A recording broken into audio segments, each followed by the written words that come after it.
perubahan ke atas sifat. Okay, DPT itu sebagai satu usaha kerajaan untuk mengubah paradigma dan tingkah laku masyarakat di dalam budaya kerja seperti Jepun. Maka kita akan membuat penilaian adakah sama ada budaya kerja Malaysia itu telah berjaya, pekerja-pekerja di Malaysia telah berjaya untuk menerapkan budaya kerja seperti budaya kerja Jepun. Okay, inilah penilaian yang kita akan buat berdasarkan kepada kertas kerja ini. Okay, kemudian metodologi kajian adalah terbahagi pada dua, iaitu saya menggunakan kaedah temu bual dan kajian perpustakaan. Okay, next. Okey, hasil kajian, pertama kita lihat bagaimana budaya Jepun dan penerapan ke dalam diri rakyat Malaysia itu dilaksanakan oleh pihak kerajaan. Saya menemui 3, iaitu sektor pendidikan dan latihan, dengan menghantar pelajar dan pekerja-pekerja untuk mendapatkan latihan dan pendidikan di Jepun. Kemudian kedua dari sudut sektor pekerjaan, yang mana kita melihat rakyat Malaysia contohnya bekerja dengan syarikat-syarikat multinasional daripada Jepun. Contohnya syarikat Sony, Mitsubishi, Toyota, Honda, semua yang ada di Malaysia. Kita melihat bagaimana pekerja-pekerja ini dapat menerapkan budaya kerja Jepun, yang mana company ini datang daripada Jepun walaupun beroperasi di Malaysia, mereka masih lagi mengamalkan sistem budaya kerja Jepun. Okey, kemudian komitmen Jepun itu sendiri yang memberi peluang dan membuka ruang kepada rakyat Malaysia untuk mempelajari dan mengenali budaya mereka. Okey, DPT merupakan satu dasar yang lebih yang kurang berjaya dalam mencapai objektif untuk membuat perubahan ke atas sikap dan budaya kerja masyarakat Malaysia. Okey, sikap rakyat Malaysia yang suka berubah dan telah terbiasa dengan kehidupan ataupun amalan yang diamalkan sejak dulu adalah sukar untuk mengadaptasikan sepenuhnya budaya kerja seperti Jepun. Okay, walau bagaimanapun dari segi perubahan struktur dalam penerapan pelaksanaan sistem 5S dan TQM, mengikut acuan Jepun, Malaysia berjaya, kita adalah berjaya. Namun ianya kurang berjaya di dalam aspek amalan dan budaya masyarakat Malaysia. Okay, next. Okay, budaya kerja Jepun ni yang kita amalkan di Malaysia adalah bersifat luaran semata-mata kerana kita hanya mengamalkan ketika berada di tempat kerja ataupun di pejabat saja. Apabila di luar waktu pejabat, kita kembali kepada sifat dan amalan seperti biasa. Okay, di Jepun, amalan karaoke ni diamalkan selepas waktu bekerja, tetapi di Malaysia, tak kira kita bekerja ataupun tidak bekerja, kita akan berkaraoke juga. Dan bagaimana budaya kerja Jepun itu dapat diterapkan di dalam masyarakat Jepun, sebabnya mereka ni telah berdarah daging. Dia punya sifat budaya kerja itu sejak regimentasi budaya kerja yang diamalkan sejak 400 tahun dulu, zaman Shogun Tokugawa lagi. Mereka diterapkan dengan nilai semangat cinta akan negara, kepatuhan, kesetiaan kepada majikan. Masa itu dia orang punya maharaja kan. Jadi telah membawa kepada sifat-sifat ini dalam mereka ketika mereka bekerja. Jadi dalam tempoh Malaysia 40 tahun berbanding budaya kerja Jepun yang telah berdarah daging selama 400 tahun, memang amat mustahil lah untuk kita dengan mudah menukar ataupun mengadaptasikan budaya kerja Jepun ke dalam diri setiap rakyat Malaysia. Dan seterusnya kita melihat tumpuan pihak kerajaan kepada bidang kejuruteraan serta sains dan teknologi, yang mana kerajaan telah menghantar pelajar-pelajar dalam bidang sains dan teknologi serta kejuruteraan ini untuk menuntut pengajian ataupun mendapatkan pendidikan yang lanjut di Jepun. Telah memberi satu kelemahan di mana untuk mengubah budaya kerja Jepun ini, kita perlu memberi keutamaan kepada bidang sains sosial ataupun antropologi, seperti antropologi dan sosiologi, yang mana bidang ini adalah lebih dekat dalam usaha untuk mengubah tingkah laku masyarakat. Okey, kerajaan terlalu serius untuk maju di dalam pembangunan dan ekonomi. Mereka telah mengabaikan bidang sains sosial ini yang lebih rapat dengan tingkah laku masyarakat. Okey, kesimpulannya, DPT merupakan dasar yang masih relevan sehingga kini, yang bersifat open-ended, yang mana pelaksanaan DPT tidak pernah diisytiharkan untuk diberhentikan, terus berterusan sehingga kini. Gelombang kedua merupakan kesinambungan kepada DPT selepas 30 tahun, dan kini 40 tahun pelaksanaan DPT ianya kian memperkukuhkan hubungan bilateral Malaysia-Jepun, okay, di antara sama ada dalam sifat ekonomi ataupun sosial tadi. Okay, dan perubahan budaya sukar dibuat dalam tempoh singkat, okay, sedangkan regimentasi budaya Jepun telah berakar sejak 400 tahun yang lalu. Okay, baik. Okay, terima kasih. Alright, terima kasih pembentang pertama. Saya sememangnya tidak dapat nafikanlah negara Jepun sering digambarkan sebagai sebuah negara yang kuat bekerja lah, ya. Ditambah pula dengan kemajuan dan kehebatan teknologi, ya, yang sering menjadi contoh dalam bidang kepakaran tertentu. Kerajaan dan juga kejayaan pengurusan organisasi Jepun, ya, juga banyak dicontohi oleh organisasi negara luar termasuklah Malaysia. Terima kasih. Walau bagaimanapun, ya, Dr. Hanif, saya merasakan ada beberapa realiti sebenar budaya kerja orang Jepun yang kita tidak patut contohi, dan saya akan berikan pendapat pada hujung sesi nanti. Okey, baik-baik. Terima kasih Dr. Iqbal. Right, thank you very much. Next, I would like to invite our next speaker, Siti Aisyah Orlando, Fridausi Sufian, and Sharifah Nur Syahidah Said Anwar from Pusat Pengajian Pasca Siswaza, University Technology Mara, UiTM, to deliver presentation on political patronage behind the state anti-poverty program, the case of Sabah. You have 15 minutes for presentation. Let's proceed.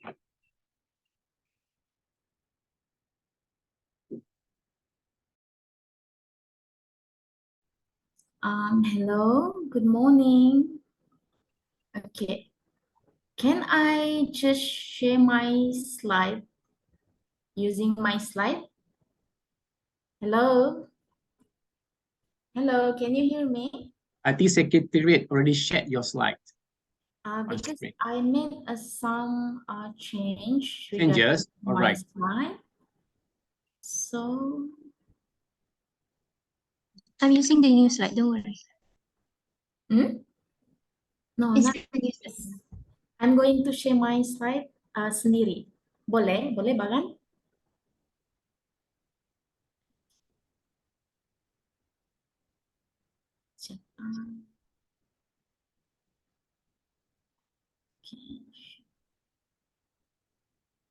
Okay.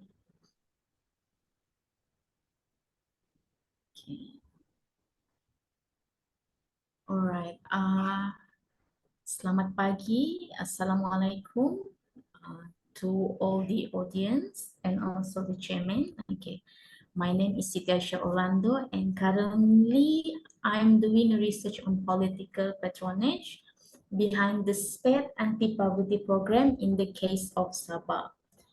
So the outline of presentation I'm going to share regarding to the introduction and the literature review about the political patronage and also the theoretical framework, followed by the research methodology.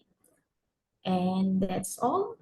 Okay, so I'm going to start with the introduction. Okay. So basically, when we are talking about political patronage, it's all about the exchange. Okay, means exchange the benefit, okay, or reward between the patron and the client. And basically, when we're talking about political patronage, we're relying on the relationship, okay, the relationship between the patron and the client. Now, who is the patron and who is the client? From the perspective of political economy, patron considered as a group, okay, which is the highest position in the hierarchy of society, and they are the most powerful. They are including such as political elite, policy maker, and political actor. Okay, while the client is referred to the witness group, which is the bottom hierarchy of society, and I call them as the public. Okay, that is the meaning of client. Several scholars define the political patronage synonym to the word of pork barrel, which is I give you something, then you vote for me. Okay, that's from the perspective of politician, political science. However, whatever the definition, it always lend itself to the word of distribution of benefit, okay, to the individuals or group in exchange for political support and the economic survival or sustainability. So basically, political patronage exists in the whole world, including developing country, developed country, and also in the third world country, is it, including Japan, UK, US. So how the political patronage exists in Malaysia? Based on the reality, okay, I read a few books regarding to Professor Gomez, okay, in journal. There are a lot talking about political patronage embedded in our implementation of government policies and program start from the tragedy of 13 May 1969, which is racial riot ataupun tragedi 13 Mei, di mana ketika itu berlakunya rusuhan kaum di antara Malay and Chinese. And because of that, the Malay and Bumiputra demanded the Malay political elite, okay, to transfer the state resources to their groups, okay, since Malay is a dominant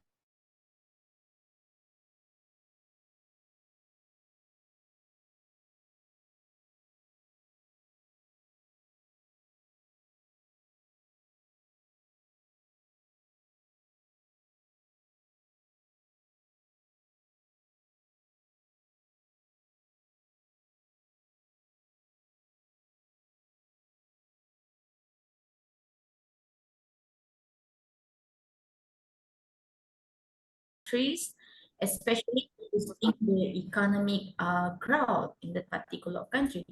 But most of the research, okay, in Malaysia, okay, if you see that the figure 1, most studies of political patronage in Malaysia, okay, in other words, they're talking about government program, government policy, how political patronage embedded by institutions coexist in the implementation of poverty program. But in Malaysia, when we're talking about political patronage, they're absolutely talking about government enterprises, political financing, pork barrel, partisanship, and also GLC, and rent seeking. But limited study talking about poverty eradication program linked to the political of patronage, is it? Okay, according to a few research conducted before, some analysts said, okay, poverty caused by the monolithic behavior among political elite, okay, it because of the institution. When we're talking about the institution, we're talking about the rules of the game, is it? So it's mean the behavior among political elite shaped by the institution, which is the political patronage, okay? So because of their selecting people, selecting group to transfer the state resources, I mean the poverty program to the underprivileged group, so there must be something is not right, because regarding to the political process is not as straightforward, so there must be something in behind. So because of this limitation of research regarding to the poverty program seen as a political and social distortion, this research proposed, and the theoretical framework used, okay, there are two types of theory. The first is neo-patrimonialism theory. The second is rentier state theory. Okay, basically, if we seen in this theoretical framework, okay, there is the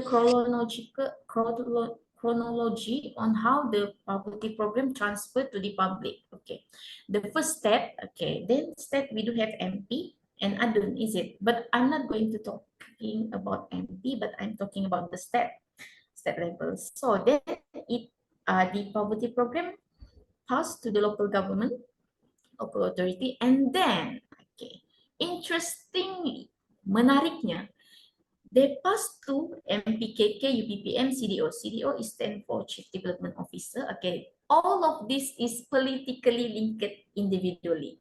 And the broker here, I call them broker because they are rent seeker. They seek rent from the government, okay, to have a contract regarding to the poverty program, and basically they are the contractor lah, broker. And the last one is public. So because of, okay, I divided, okay, there is a line between first and second. The first line is all about the patron. So I'm using the theory of neo-patrimonialism theory, which is synonym to the politics of bosses, yeah, because they have a power, so they can do anything and they have a control over the state resources, is it? And the second one, okay, I'm going to use the rentier state theory, which is the rentier state theory is all about the rent-seeking behavior, practices by the brokers, and also are politically linked individually when they want to, they want something from the government, especially from the contract of the government regarding to the poverty program. And the research methodology, this research designed as a qualitative case study, which is relying on the two philosophy called the ontology and epistemology, which is the reality is all about political patronage, but how to make sense of the reality, we're using the neo-patrimonialism theory and also the rentier state theory. And the samples are selected through the selective sampling technique, which is the purposive sampling technique. The sample or informants selected according to their special position and experience, okay, and their participation in the government programs and policies. And the data collected through the semi-structured interview, and the key informants includes policymakers, political elite, politically linked individually, and also the brokers or the contractor. So when we're talking about political patronage, we're talking about patron, client, and political process, which is not straightforward. So in order to investigate, to explore, and to reveal how the patron network work in the behind the political, behind the poverty program in the state level. So I'm going to propose this study. So that's all from my presentation. Thank you. And that's all. All right. Thank you, Aisha. All right. When we're talking about politics, yeah, and economic development, we have to say no to racial politics and say yes to policy-centric politics. Yeah. I will share my opinions towards in the end of this session. Yeah. Thank you. All right. Next, I would like to invite our next speaker, Abang Muhammad Razif Abang Muiz and Saidatul Syahirah Adam from Pusat Penataran Ilmu dan Bahasa, University Malaysia Sabah, UMS, to deliver a presentation on towards the development of a post-pandemic producer community adaptational model. All right, Doctor, for this presentation, Mr. Abang here will be presenting through a pre-recorded video. We shall play the video shortly. Please proceed.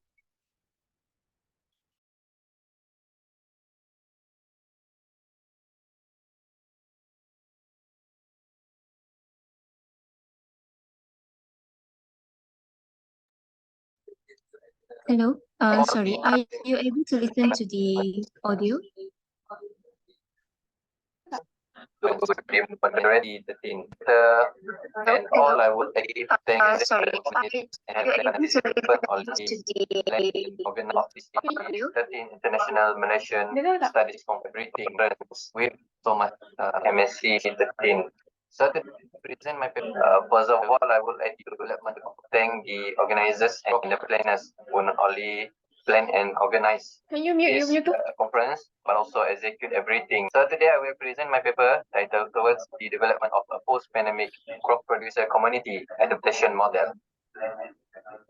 It has been almost 3 years since the outbreak of COVID-19 that we all know affected all of us. The COVID-19 pandemic is a global health crisis that is already having devastating impacts on the world economy, both directly and through necessary measures to contain the spread of the disease, food and agriculture sector. While the supply of food has held up well to date in many countries, the measures put in place to contain the spread of virus are starting to disrupt the supply of agro-food products to market and consumers, both within and across borders. The sector is also experiencing a substantial shift in the composition, and for some commodities, the level of demand.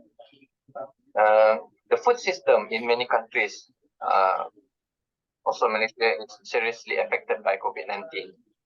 Most of all, by the measures taken in order to control the pandemic.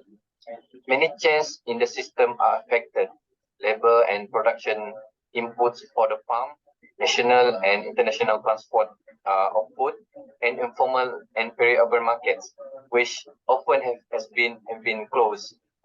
Some value chains, especially of fresh products, fish, meat, vegetables, and fruits, are more affected than others because we know that because of lockdown and curfews, health risks in the value chain increase, and food industries send workers home or put them on reduced salaries. Agriculture value chains become shorter, and home gardening is promoted and implemented more. The closing down of restaurants and public eateries leads to a shift in purchasing modalities. Sometimes there is also a change in the behavior of traders. We know that some of them, they sell food in order to increase the price, and also from the perspective of the consumers, they doing holding. So COVID-19 as a modern pandemic is a challenge in additional to other trades in the food system. We know that, for example, local invasions, extreme weather conditions such as floods and hurricanes. So today we are gathered to explore a pandemic, explore a topic of a paramount significance towards the development of a post-pandemic crop producer community adaptation model. In the wake of the unprecedented global pandemic that has swept across our world, we are compelled to reflect upon the lessons learned and put a path towards resilience and sustainability in our agricultural systems. As we navigate these challenging times, it is imperative that we collaboratively envision and construct a blueprint or a basis or model for a future where crop producers can thrive despite the adversities that may arise. The pandemic has eliminated the vulnerabilities of our existing agricultural frameworks. Lockdowns, disruptions in supply chains, and labor shortage have deeply affected crop production and distribution. The very essence of food security has been shaken. However, from adversity arise opportunity, and it is in this spirit that we want to propose the development of a post-pandemic crop producer community adaptation model. So this model also can be the basis for the authorities to prepare a plan for food crop producers to deal with this issue. So we move to research objectives. The general objective of this study is to develop a post-pandemic adaptation model among food crop producers, especially in Sabah. Specific objectives divided as follows. The first one, to identify the level of adaptation of food crop producers in Sabah during the pandemic based on cognitive practice and structural components. Second, to analyze the level of adaptation of food crop producers in Sabah during the pandemic based on cognitive practice and structural components. And the last one is to develop an adaptation model for food crop producers in dealing with food security issues during the pandemic. The research methodology for this research is the study is qualitative. Various content involved two methods: document study and field work. The data collection method use in-depth interview and observation methods that involve two categories of informants, namely the Department of Agriculture that forms the policy and the food crop producer that implements the policy. Next is findings exploitation. This study needs to be carried out to develop an adaptation model for food producers, especially in Sabah, in dealing with food security issues during and after the pandemics. This model is expected to compensate for the lack of existing policies and should be able to be the basis for the formation of a new normal adaptation model for community groups with different interests. Next, we move to finding fundamental principles. At its core, this model should be underpinned by three fundamental principles: collaboration, innovation, and sustainability. Firstly, collaboration. Collaboration stands as the cornerstone. We must recognize that no single entity can triumph over the challenges we face. Governments, research institutions, education institutions, agribusinesses, and local communities must come together in a synchronized effort. Information sharing, resource allocation, and support networks are key components of building a resilient crop producer community. Secondly, innovation. Innovation is a driving force. The pandemic has expedited the adoption of digital technologies and data-driven approach in agriculture. From remote sensing to precision farming, technology can offer us the means to enhance productivity, streamline distribution, and optimize resource use. As we embark on this journey, let us not forget the importance of incorporating traditional wisdom and indigenous practices that have sustained communities for generations. And lastly, sustainability must be our guiding principle.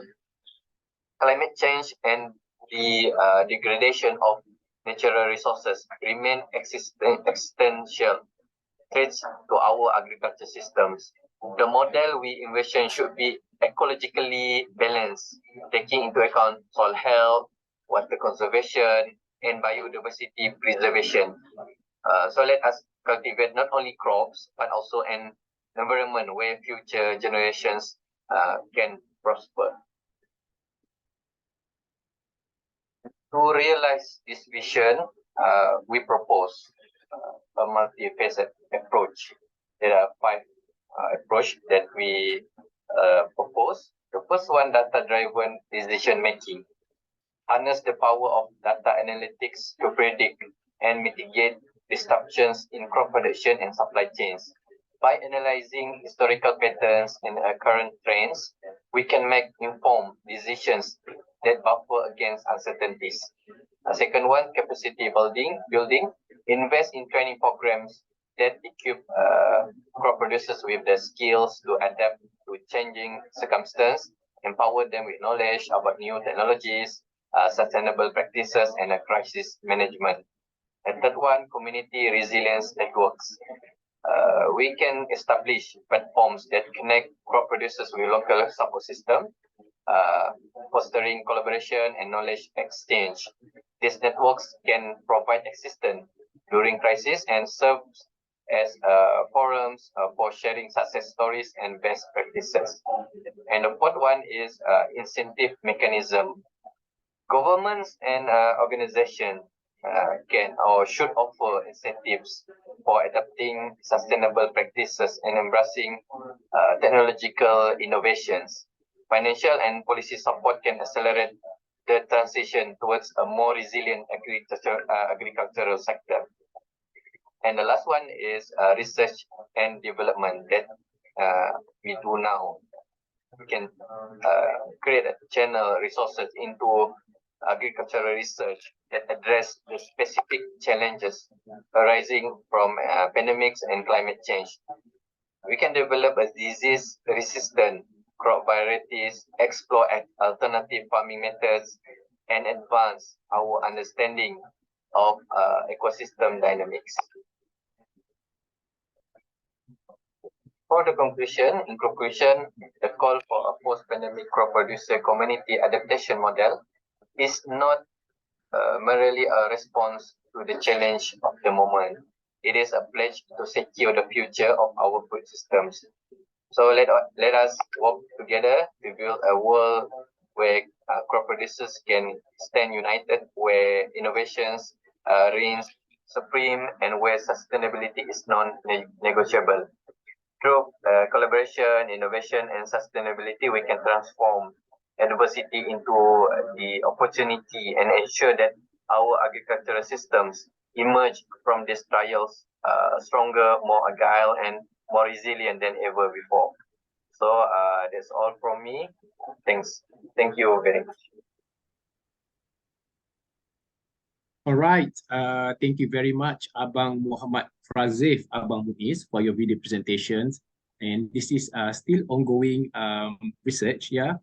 We hope this study can obtain a good research findings.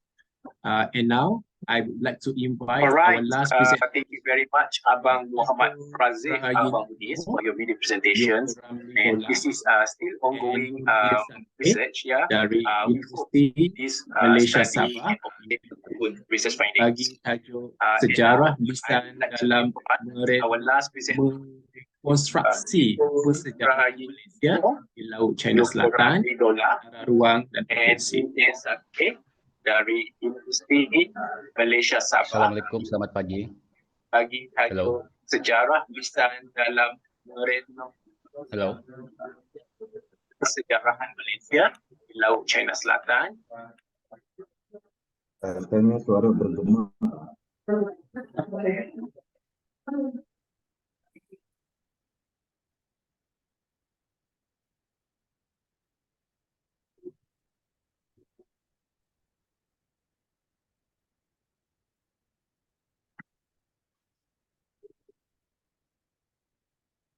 Slide saya bergerak tak? Mana? Slide saya bergerak tak?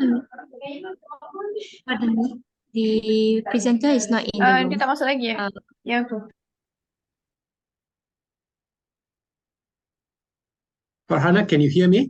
Yes, I can hear you. The presenter is not in the room. The line here, he has been kicked out. I'm asking him to coming back. All right, sure.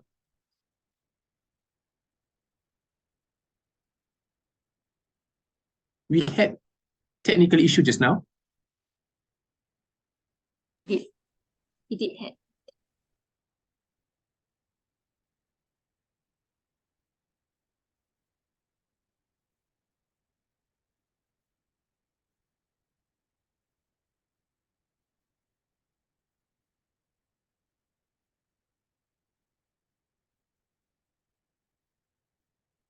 Yeah, please invite again our presenter, yeah, Eko Prayitno Joko, who else? Ramli Dollah and also Nordin Satke.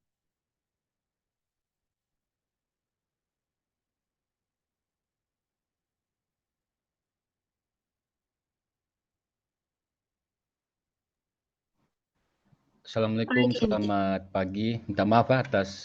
Boleh dengar? Boleh, please proceed, yeah. Okay, can I share my own slide? Boleh saya punya slide sendiri ya, Dr. Iqbal? Boleh, MC, our presenter would like to request untuk dia share his own slide.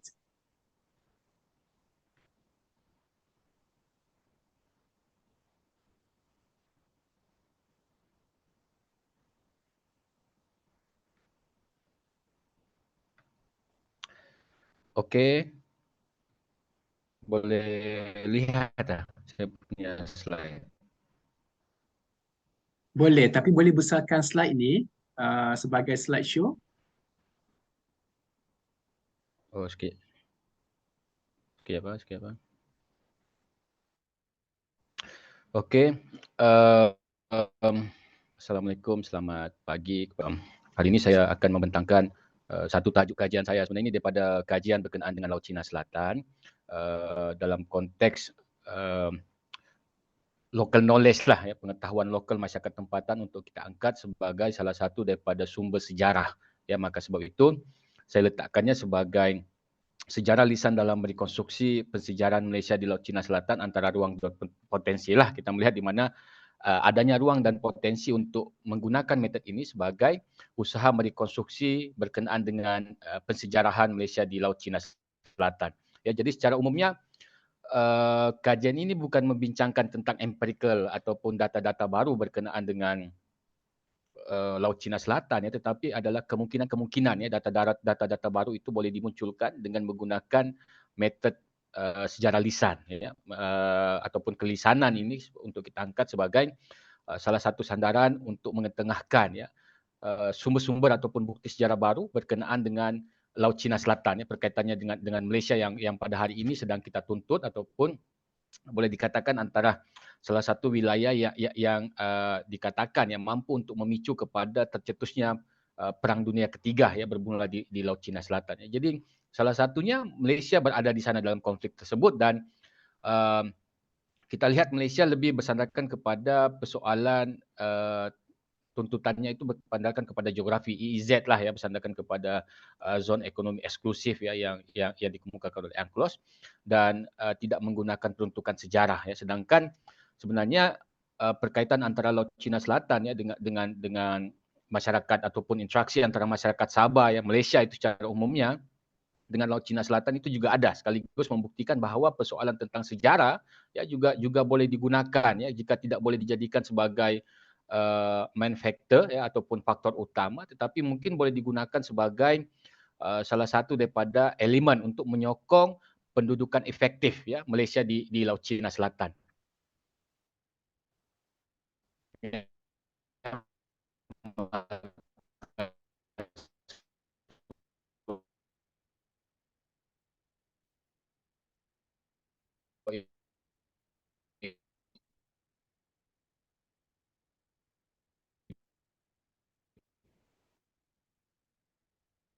Sorry, we can't hear you.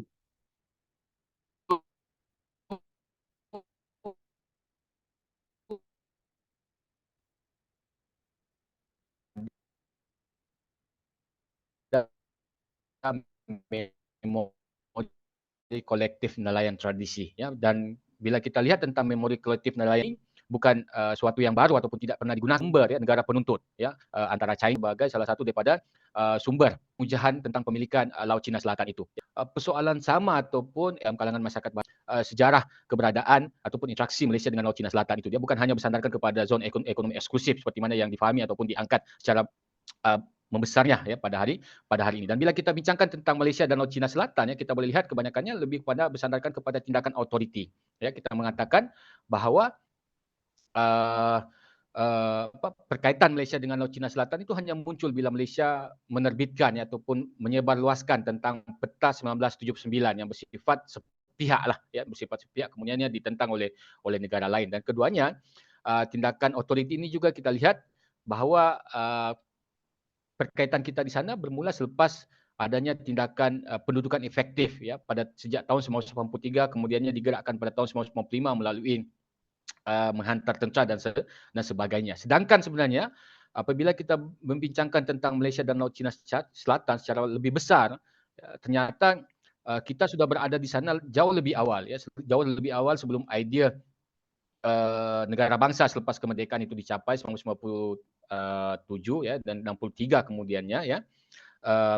Kita sudah berada di sana, tetapi ianya dalam bentuk memori kolektif, ianya dalam bentuk pengalaman peribadi yang tidak pernah didokumentasikan, tidak pernah dilihat ataupun mungkin kita boleh katakan terabai secara sengaja ya melalui keberadaan nelayan tradisi seperti mana yang digunakan oleh ketiga-tiga negara penuntut yang menggunakan bersandarkan kepada faktor geografi tadi.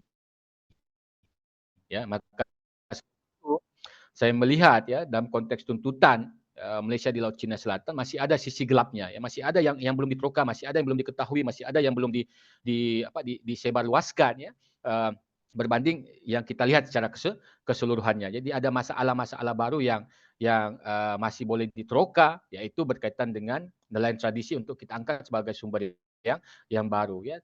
Dan dalam konteks inilah kita boleh lihat bagaimana rekonstruksi sejarah Malaysia di Laut Cina Selatan itu boleh digerakkan melalui metode sejarah lisan bersandarkan kepada pendokumentasian pengalaman kolektif nelayan tradisi ya, sebagai bukti baharu untuk menyatakan bahawa keberadaan kita di sana jauh lebih awal, bukan hanya bermula 1979 melalui peta Malaysia ya, ataupun 1983 ya, lebih awal mungkin di Amboyanake ataupun seterusnya di Pulau Lenglayang. Sebenarnya kita berada lebih awal. Penjelajahan kita, penerokaan kita di Laut Cina Selatan itu sudah digerakkan sebelum 1963, sebelum Malaysia dibentuk ya, sebelum Tanah Melayu mendapat kemerdekaan 1957 misalnya ya.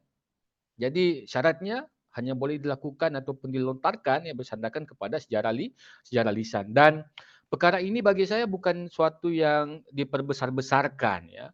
Kerana apa? Kerana kita lihat ya China sendiri yang menggunakan memori sejarah nelayan tradisi mereka untuk dijadikan sebagai salah satu daripada asas perbahasan berkenaan dengan tuntutan ya. Misalnya dalam buku Geng Lubu ya, ini adalah peta perjalanan ya menuju ke Laut Cina Selatan daripada nelayan-nelayan Hainan, kemudiannya dikompilasikan menjadi satu buku yang diterbitkan iaitu Geng Lubu ya, tentang keberadaan nelayan-nelayan tradisi Cina ini di Laut Cina Selatan yang dikatakan sudah berada lebih lama ya. Jadi ini dijadikan sebagai salah satu asas ya untuk melihat ataupun merasionalkan ya asas tuntutan Cina itu sendiri, dan disahkan ya keberadaannya melalui pejabat hidrografik ya, British punya admiral ya, diterbitkan pada tahun 1989 yang menyatakan mereka melihat adanya nelayan tradisi Cina yang berada di sana. Begitu juga dalam dokumen ataupun rekod Perancis ya, dan juga rekod Jepun juga ada menyatakan berkenaan keberadaan masyarakat ataupun nelayan tradisi Cina itu di Laut Cina Selatan ya. Ini antara kenyataan-kenyataan ya daripada Geng Lubu itu berkenaan dengan bagaimana maklumat ataupun memori daripada nelayan tradisi itu digunakan sebagai pemerihalan ya dalam konteks topografi ya, dalam konteks jalur perjalanan ya, sekaligus digunakan untuk mengesahkan asas tuntutan Cina di Laut Cina Selatan. Selain dia menggunakan tentang peta, dia menggunakan tentang dokumen kerajaan, mereka juga menggunakan memori sejarah ini didokumentasikan dan dijadikan sebagai salah satu sumber. Ya, begitu juga kita lihat dalam konteks sumber-sumber daripada Filipina, tuntutan Filipina ya, dalam timbang tara Cina Filipina pada tahun 2016 ya, menggunakan juga nelayan tradisi punya memori ya. Dia katakan sejak tahun 1982 ya, dia katakan mereka sudah memberikan surat kebenaran dalam bentuk otoriti kepada nelayan tradisi mereka yang ingin bergerak ke Laut Cina Selatan, dan dikatakan secara tidak formal sebenarnya sejak 1972 ya. Begitu juga dalam Biro Perikanan Filipina ya, 1993 dia katakan Beting Scarborough ya, dia katakan itu antara tempat utama pemancing tradisi mereka ya. Begitu juga dalam laporan Navy Filipina ya, dikatakan bahawa Laut Cina Selatan ini juga memang merupakan kawasan-kawasan tumpuan ya, nelayan-nelayan tradisi bukan saja daripada Filipina tetapi juga daripada negara-negara lain ya, daripada Vietnam, daripada China, daripada Malaysia ya, dikatakan itu juga berada di sana. Dan dalam timbang tara ya yang dikeluarkan pada 12 Julai 2016 dia katakan aktiviti memancing ya itu dijalankan buat sekian lama dan masih berterusan sehingga kini. Maksudnya ini adalah aktiviti yang berterusan dan tidak terhenti dan dijadikan sebagai salah satu landasan ataupun sumber untuk mengesahkan tentang hujahan tadi. Ya, begitu juga dengan Vietnam, dia katakan daripada kerajaan King Minh Mang ya sudah dihantar ya kapal-kapal untuk menjelajah kawasan Laut Cina Selatan, termasuklah nelayan mereka yang memang mempunyai kepakaran tentang ilmu-ilmu kelautan ya, ataupun mempunyai pengetahuan tentang ilmu maritim ya. Jadi bagaimana dalam konteks Malaysia? Adakah Malaysia tidak mempunyai pengetahuan ataupun pengalaman sebeginikian rupa? Ternyata tanpa sengaja ya kita terabai, sebenarnya kita juga mempunyai peluang yang sama ya. Kita juga mempunyai masyarakat ataupun nelayan dan tradisi kita yang punya pengalaman yang sama ya, yang dicatatkan oleh Navy British ya, dalam terakhir kali mereka menjejak kaki ke Laut Cina Selatan pada 1951, dia katakan mereka menemui ya nelayan tradisi daripada Kepulauan Borneo ya, tetapi perkara ini tidak pernah dilihat lebih jauh oleh kerajaan, walhal mereka pernah disebutkan dalam catatan British ya. Maka sebab itu saya melihat kita mempunyai potensi ya untuk merekonstruksi pengetahuan kita, pengalaman kita ya, keberadaan kita dengan Laut Cina Selatan melalui metode sejarah lisan. Kenapa? Karena pengalaman mereka ini tidak pernah didokumentasikan ya, pengalaman mereka ini terbiar ya tanpa disentuh ya ataupun tanpa dicatatkan oleh ahli penyelidik, saintis sosial maupun kemanusiaan ya. Jadi satu-satunya jalan adalah melalui metode kelisanan. Ya. Dan di sinilah saya lihat adanya ruang dan potensi sejarah lisan untuk merekonstruksi ya sejarah Malaysia di Laut Cina Selatan bersandarkan kepada beberapa faktor ya, adanya ruang dan potensi pembaharuan di situ. Yang pertamanya sejarah lisan ini memperluaskan sumber pensejarahan ya, maksudnya jika selama ini kita hanya tertumpu kepada no document no history, maka sejarah lisan ini memperluaskan sumber pensejarahan, sumber penulisan sejarah kita, bahawa memori juga boleh menjadi sumber sejarah yang otentik ya, memori juga boleh menjadi sumber sejarah yang validitinya tinggi ya, sehingga digunakan oleh China, oleh Vietnam, oleh Filipina sebagai salah satu daripada asas pembuktian dalam tuntutan tersebut. Yang kedua bersifat kontemporari ya, menggali sumber daripada pelaku sejarah. Dia bukan daripada yang dikatakan ya daripada saksi dengar, tetapi bersandarkan kepada pengalaman yang bersifat peribadi. Mereka sendiri yang terlibat, mereka sendiri yang mengalami. Ya, begitu juga menjangkaui pelaku yang tidak dijangkau oleh sumber dokumen, khususnya dalam rekod kolonial. Kebiasaannya ditulis dalam konteks sejarah daripada atas ya, kebiasaan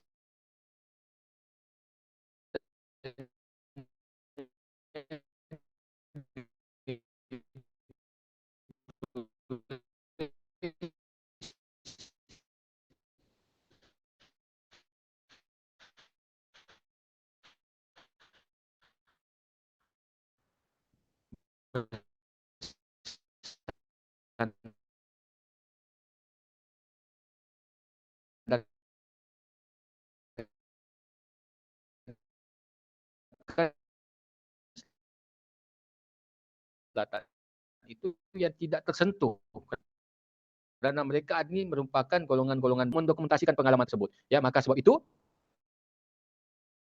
mereka boleh dijadikan sebagai tuntutan menjustifikasikan. Bagaimana ruangnya itu muncul ya, saya melihat kerana dalam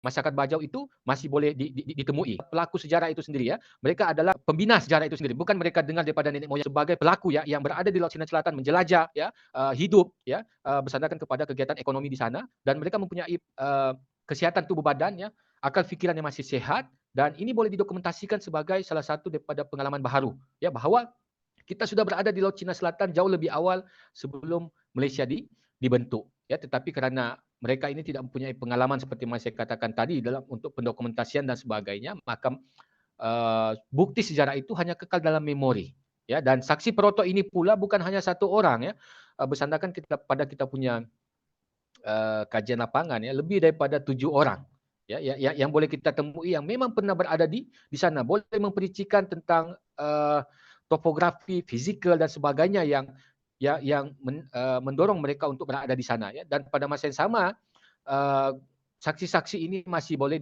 ditemui, tetapi sekiranya kita terlewat ya untuk melakukan persoalan pendokumentasian ini, dikhawatiri ya itu akan menghilangkan secara terus ya perkaitan kita bersandarkan kepada nelayan tradisi yang sudah dibangun sedemikian rupa oleh negara-negara penuntut itu tadi. Ya, jadi bersandarkan kepada saksi-saksi perotok ini ya, kita boleh memetakan jalur perjalanan ya nelayan tradisi itu secara terperinci, bagaimana mereka bergerak di Laut Cina Selatan ya, yang saya katakan tadi, mereka memang memahami secara lanjut ya berkenaan dengan figure-figure berkaitan dengan fizikal yang berada di sana, itu boleh diperincikan ya.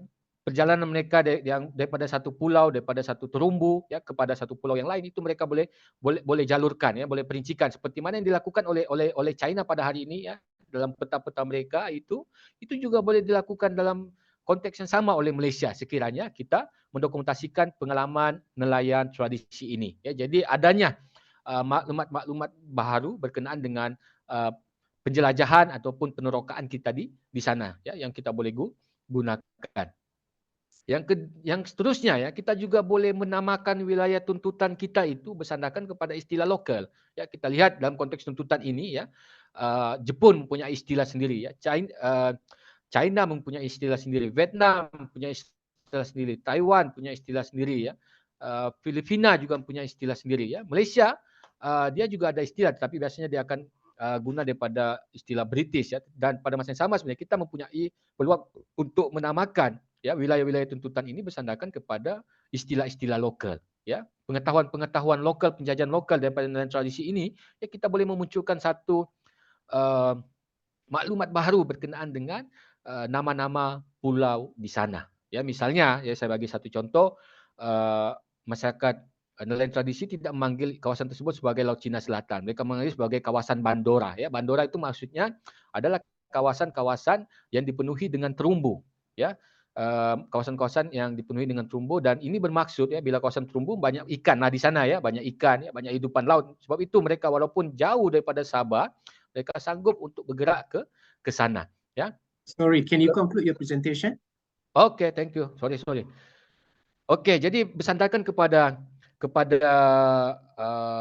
keperluan ataupun ruang dan potensi ini, ya, kita boleh mendatangkan satu realiti baru dalam konteks sejarah, ya, bahawa keberadaan kita di sana itu memang sesuatu yang bersifat realiti ataupun kebenaran sejarah, bukan bersandarkan apa yang dikatakan ataupun kita dengar daripada orang lain berkenaan tentang keberadaan kita di sana, tapi ini bersandarkan kepada kenyataan yang dimunculkan sendiri oleh pelaku sejarah itu sendiri, sekaligus, ya, kita boleh gunakan sebagai sumber baharu, ya, dalam konteks memahami dan juga memperjelaskan perbahasan berkenaan dengan tuntutan kita di Laut Cina Selatan. Ya, jika sumber nelayan tradisi, memori nelayan tradisi ini tidak boleh dianggap sebagai faktor sejarah, asas tuntutan dalam konteks faktor sejarah, sekurang-kurangnya boleh dijadikan sebagai salah satu bukti pengukuhan, ya, dalam konteks mengukuhkan pendudukan efektif kita di Laut Cina Selatan yang sudah lama berjalan. Ya. Jadi kesimpulannya, ya, saya melihat bahawa sejarah lisan, ya, metode sejarah lisan ini perlu didudukkan dalam konteks historiografi Malaysia di Laut Cina Selatan bersandarkan kepada pendokumentasian nelayan tradisi sebagai saksi sejarah agar memunculkan bukti baharu dan dijadikan sebagai asas kuat, ya, dalam konteks perbahasan berkenaan dengan pemilikan Malaysia di Laut Cina Selatan. Terima kasih, itu saja. Alright, terima kasih. Ya, terima kasih. Once again, thank you very much to all speakers. I just have one question kepada pembentang pertama, ya, Dr. Hanim, iaitu bagaimana faktor sosial budaya, ya, berhubung kait dengan amalan pengurusan.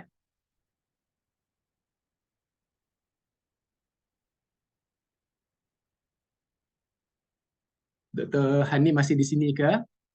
I'm sorry, Doctor. Dr. Hanim is not able to turn on her mic because she is entering the meeting through her phone. I see. Okay. Kerana saya, how to say, suka untuk kita semua, ya, memahami bagaimana faktor budaya itu, ya, faktor sosial budaya berhubung kait dengan amalan pengurusan. Ya. Saya harus menyatakan bahawa bila saya berada di dalam Japan Studies Program, ya, sosial budaya sememangnya berhubung kait dengan amalan pengurusan.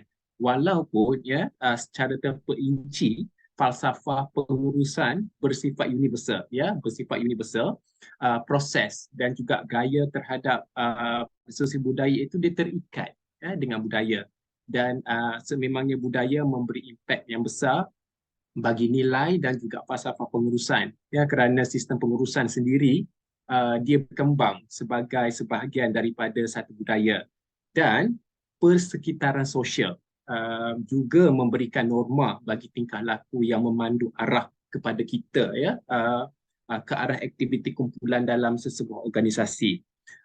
Walau bagaimanapun, ya, kita mendengar Dr. Hanim menceritakan kebaikan apa yang kita boleh contohi Jepun dalam kita punya sistem organisasi, tetapi saya tertarik untuk menyatakan beberapa realiti sebenar budaya kerja orang Jepun yang mungkin kita tidak perlu contohi, ya. Yang pertamanya adalah karoshi.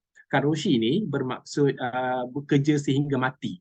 Alright, ia berlaku disebabkan Orang Jepun dia sememangnya terlalu nak bekerja keras dan mereka lebih dah terbiasa bekerja 10 ke 12 jam sehari. Ya, walaupun mereka tahu ini tak baik untuk kesihatan, tetapi mereka tetap bekerja dan melakukannya. Itu yang pertama. Saya rasa rakyat Malaysia tak patut contohi. Yang keduanya, mungkin organisasi di Malaysia tidak perlu memilih pekerja berdasarkan jenis darah. Mungkin ramai yang ketawa ya, tetapi realitinya di Jepun pekerja ada yang dipilih berdasarkan jenis darah.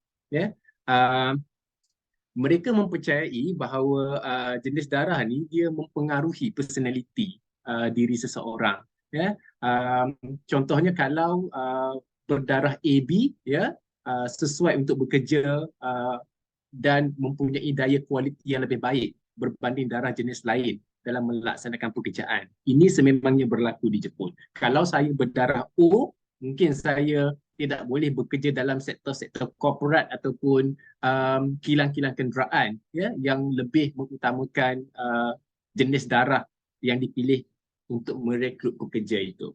Okay? Jadi hakikatnya saya harus menyatakan bahawa budaya ni ada baik dan buruknya lah. Sebagai rakyat Malaysia kita perlu bijak untuk memilih sama ada kita ingin mencontohi budaya kerja positif ataupun negatif, kerana ia bukan sahaja akan memberi impak kepada syarikat ya, malah kepada kesihatan dan juga diri kita juga. Itu untuk topik yang pertama. Untuk topik yang kedua tentang anti-poverty program ya, the case of Sabah, I have to say that isu pembangunan di negeri Sabah bukanlah satu isu yang baru. Saya pun baru 2 kali pergi Sabah. Bila saya pergi Sabah, saya tahu they got everything. Sebelum saya pergi Sabah, mereka cerita Sabah ni orang dia hidup atas pokok, tak ada internet, minum air yang tak bersih. Tapi persepsi saya berubah bila saya pergi Sabah. Ya. Walau bagaimanapun, sejauh mana pihak berkepentingan seperti pembuat dasar, kerajaan ya, harus bertoleransi untuk membangunkan negeri Sabah seiring dengan negeri-negeri lain di Malaysia. Amat penting untuk dinilai. Dan saya harus menyatakan bahawa there is 4 prinsip asas pembangunan ekonomi yang mungkin rakyat Sabah kurang mengetahuinya ya, iaitu kita ada pemerkasaan, kita ada pembangunan, kita ada apa lagi, kesaksamaan, dan kita ada kelestarian ya. Di dalam konteks Sabah itu juga wajar dikaji. Kepada saya, pembangunan ini is not about giving the same to everyone ya. We are not giving what everyone has, but we are giving what you need or what you want to have. So maksudnya we should give according to needs and we have to listen to the people what they need. Itu adalah pembangunan ya. Jadi pemahaman menyeluruh mengenai konsep pembangunan juga amat penting. Kepada saya ini kerana pembangunan bukan sahaja mengenai infrastruktur. Sebaliknya bagaimana kestabilan dan juga sumber keuangan yang ada harus memperkasakan rakyat. Ya, itu untuk tema yang kedua. Untuk tema yang terakhir mengenai Laut Cina Selatan sebentar tadi, saya harus menyatakan bahawa Malaysia perlulah meneruskan pendekatan diplomatik dalam hubungan dengan negara-negara lain termasuklah big power China dalam usaha bersama ya, dalam memastikan Laut Cina Selatan kekal aman, stabil dan selamat untuk laluan perdagangan. Dan saya merasakan pendekatan ini selaras dengan peruntukan yang terkandung dalam deklarasi tata laku ya pihak-pihak berkepentingan di Laut China Selatan. Antaranya telah pun dinyatakan oleh pembentang sebentar tadi ya, untuk apa? Seperti penyelesaian konflik ya dengan aman dan untuk mengelakkanlah ancaman ataupun penggunaan kekerasan seperti yang telah pun dipersetujui oleh negara-negara anggota ASEAN dan juga China. Itu keseluruhan komen saya kepada semua pembentang. Untuk topik yang ketiga, still ongoing progress, still ongoing punya research dan saya berharap akan menemui satu julat findings yang baik ya, kerana banyak menyentuh on sustainability. Alright, saya rasa itu sahaja daripada saya dan tim sekretariat. Tahniah dan terima kasih kepada semua 4 pembentang ya, dan saya berharap kita akan berjumpa lagi di lain waktu ya. Sekali lagi terima kasih. Assalamualaikum warahmatullahi wabarakatuh dan have a good day. Thank you very much. Thank you. Waalaikumsalam. Terima kasih Dr. Iqbal. Thank you. Terima kasih juga. Datang lagi ke Sabah. InsyaAllah saya akan pergi ke Sabah, insyaAllah. Ya. Say regards kepada Dr. Ramli Dollah ya. Boleh, nanti saya sampaikan. Doktor, InsyaAllah. kita jumpa hari itu sama Dr. Safi di UMS. I see, ya. Okey, betul-betul. Saya ingat bila lepas tengok gambar. Pardon me. Pardon Yes, me, Farhan. please, everyone turn on your camera for a short photography session. Sure, sure. Please switch on your camera, please. So Farhana, you will take our picture together? Sure. Siapa lagi ada di sini? Dr. Hanim, please switch on your camera. Boleh turn off your mic. Just switch on your camera. Alright, thank you.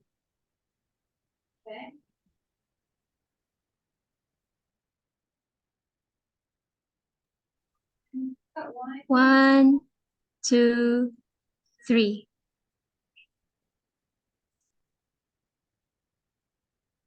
All right. Okay. Thank you very much, everyone. Very much. Thank you. Assalamualaikum warahmatullahi Terima kasih. wabarakatuh. Salam. Waalaikumsalam.